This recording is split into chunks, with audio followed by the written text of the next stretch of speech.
Having your product fail in the field would be a nightmare, which is why testing should always be a critical part of your manufacturing process. Whether you're testing a bare board or a fully assembled board, it's important that you test both signals and components to avoid costly errors. With OrCAD, it's easy to set your design for test constraints. Just find the constraint set and create a new rule. Then choose where to apply the rule in your design from the design section. Being able to identify missing or obstructed test points is crucial so the signals don't go untested.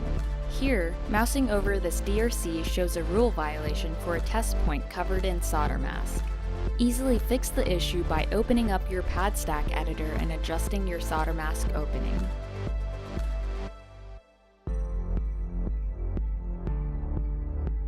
Let's use the DRC browser to quickly find other DFT violations on our board.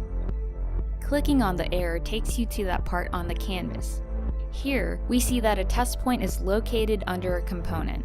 By moving the test point from under the component, the probes can access it and provide accurate test results. Quickly and easily manage your DFT constraints with real-time DFM technology in OrCAD for improved quality, reduced costs, and higher production yields.